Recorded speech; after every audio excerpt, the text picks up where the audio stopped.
Dans cette vidéo, nous allons améliorer un terrarium ennuyant en un terrarium magnifique. C'est parti! Tout d'abord, nous allons dans un premier temps vider l'intégralité du terrarium en commençant par la mousse, la roche, les plantes, le terreau et les billes d'argile. Pour le contenant, je vais réutiliser le bocal.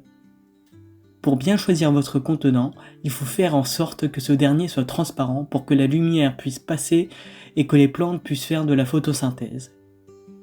Également, il faut que le contenant soit hermétiquement fermé pour que l'humidité soit bien gardée à l'intérieur du bocal. Faites aussi attention à ce que les lignes du bocal soient sur le côté du projet et pas sur le devant. Ensuite, on passe à la couche de drainage. Pour ce faire, je vais utiliser de la pouzzolane. Je conseille cette matière car elle est suffisamment fine pour garder le terreau au-dessus de cette couche, mais elle va être également très esthétique visuellement. Cette couche est nécessaire car elle va permettre d'absorber l'excédent d'eau contenu dans le terreau et éviter que les racines des plantes pourrissent. Cette couche doit environ représenter 1/10 du bocal. Dans notre cas, c'est égal environ à 2 cm.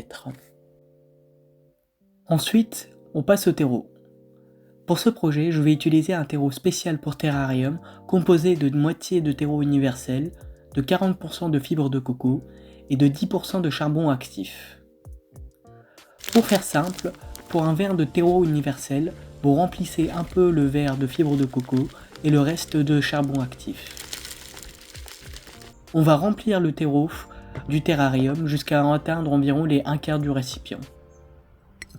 Dans notre cas, cela représente environ 4 cm d'épaisseur. Je conseille également de mettre le terreau en pente, ce qui va donner du relief et de la profondeur à la création. Ensuite, on passe à la partie la plus intéressante pour moi, le hardscape, qui correspond à la partie solide du terrarium, c'est-à-dire à la roche, au bois, etc.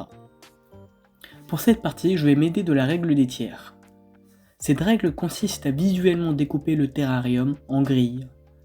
Après ça, on verra apparaître des points d'intersection appelés points forts. Ces points forts seront les parties les plus mises en relief pour le spectateur et les plus importantes pour les spectateurs. Donc, on place les éléments du hardscape sur ces points forts pour les mettre en valeur. Après plusieurs essais, je place définitivement mes roches. Après ça, on passe à la mousse. Pour ce projet, je vais utiliser de la mousse de fougère que j'ai récupérée dehors. Avant de l'utiliser, je vais la nettoyer en profondeur pour éviter tout risque d'apparition de moisissures.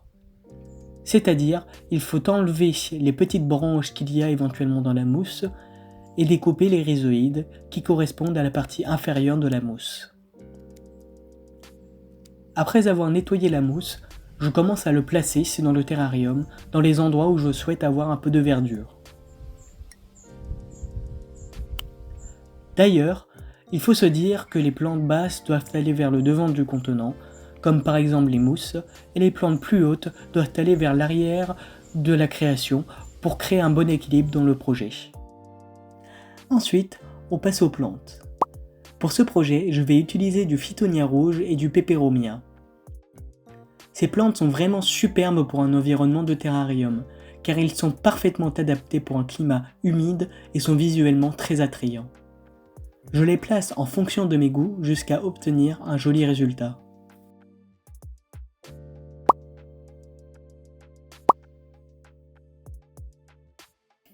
Et voici le travail.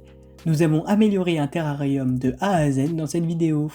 Voici un before-after de la création.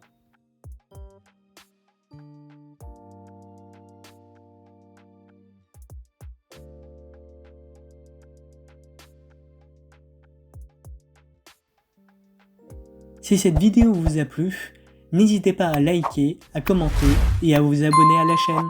A bientôt sur Brisarium.